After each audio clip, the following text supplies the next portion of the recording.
Այսպիսին 2026 թվականի հունվարի 1-ի առավոտը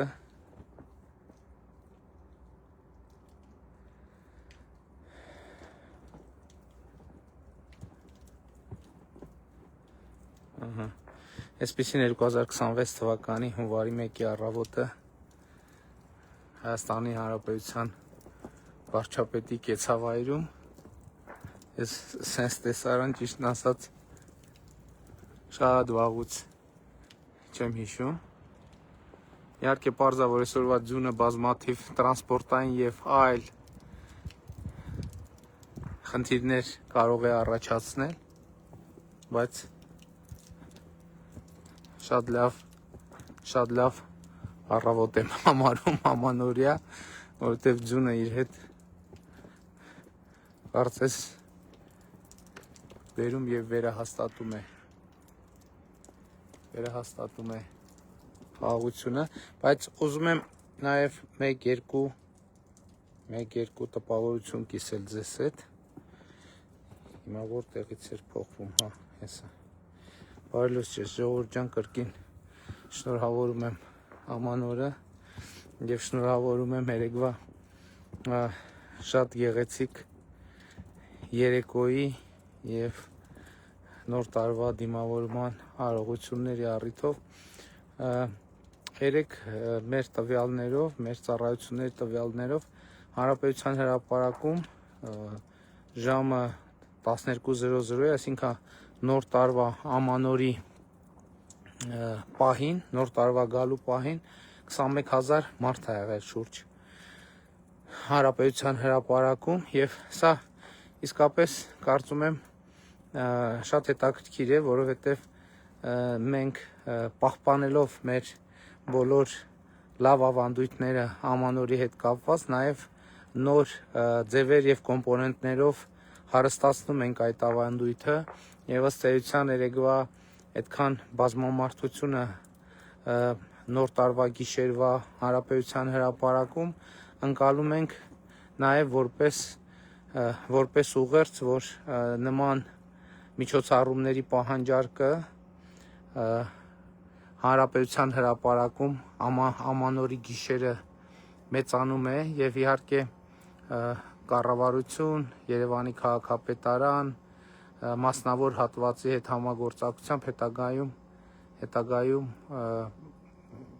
անպայման նման միջոցառումների կազմակերպումը պետք է լինի մեր օրակարգում։ Երեք իսկապես ստացված էր եւ դրոն շոուն էլ շատ տպավորիչ էր։ Ես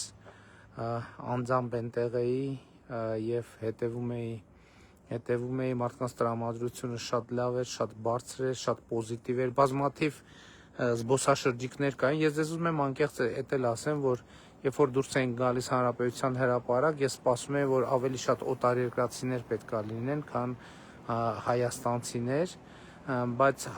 անակնկալ էր ինձ համար հաճելի։ Իհարկե զբոսաշրջիկների բավական մեծ թվով ներկայությունը նույնպես հաճելի անակնկալ էր, բայց ինձ համար անակնկալ էր, որ բազմաթիվ հայաստանյան ընտանիքներով էին եկել, այսինքն ես մարդկանց հետ շփվեցի, ովքեր տատիկ, պապիկ, հայրիկ, մայրիկ երեխաներով եկել էին Հանրապետության հրապարակ եւ դա շատ գեղեցիկ էր։ Սփյուռքից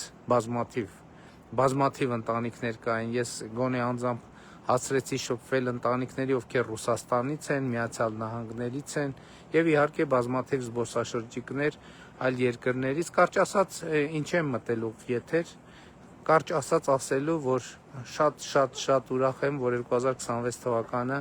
դիմավորում ենք այսպիսի բարձր տրամադրությամբ եւ երեք Հանրապետության հրապարակում լինելով համոզվեցի, որ այդ բարձր տրամադրությունը տենց լինում է, չի ասում են, դե կառավարություն կամ չգիտեմ վարչապետ Բարսասիչյան պաշտոնյաներ, ձեր տրամադրությունը բարձր է, բամյուսները եւ այլն։ Ես երեք Հանրապետության հրապարակում արձանագրեցի, որ ժողովրդի տրամադրությունը նույնպես շատ բարձր է, չի նշանակում, որ մենք խնդիրներ չունենք։ Ժողովուրդ ջան, բայց մի բան էլ ասեմ, էլի։ Չի լինելու տենց վիճակ, որ խնդիր չունենանք։ Եթե մեր նպատակը է, դա սխալ նպատակ է։ Չի լինելու տենց վիճակ։ Այսօր աշխարհում չկա գետ մի երկիր, որտեղ խնդիրներ չկան։ Ընդ որում կյանքը է դա։ Ես էլի եմ ասում,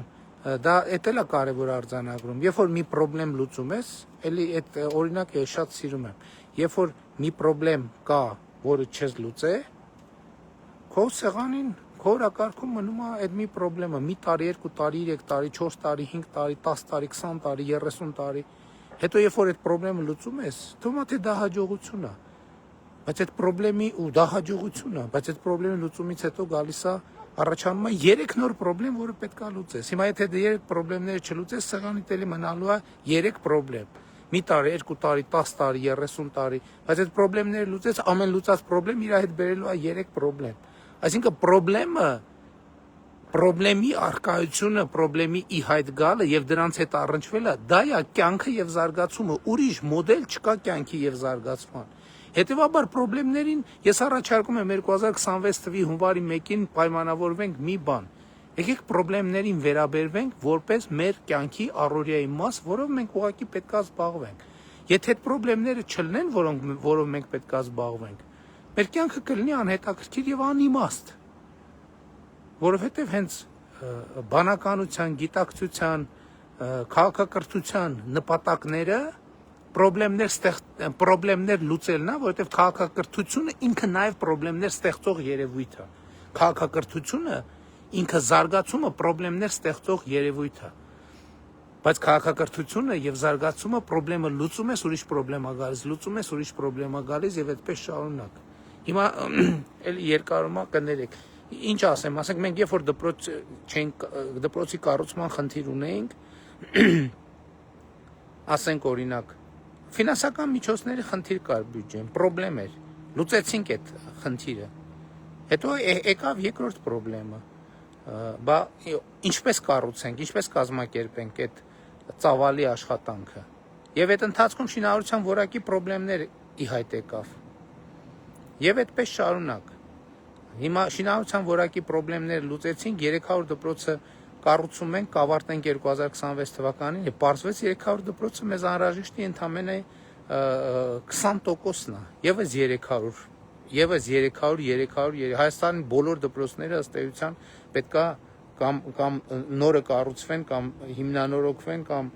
եւ այդպես շարունակ։ Նկատի ունեմ, խնդրում եմ եկեք խնդիրներին վերաբերվենք որպես մեր առօրեականության մաս, որովհետեւ դա մեր սոցիալ հոգեբանությունն էլ կփոխի, դա ստրեսակայունությունն էլ կփոխի, որովհետեւ եթե չկա խնդրեմ, ուրեմն չկա կյանք, իսկ կյանքը կա, իսկ կյանքը իր հետ միշտ բերելու է խնդիրներ եւ երջանկությունը, ազատությունը եւ բարեկեցությունը կախված է նրա հետ, թե դու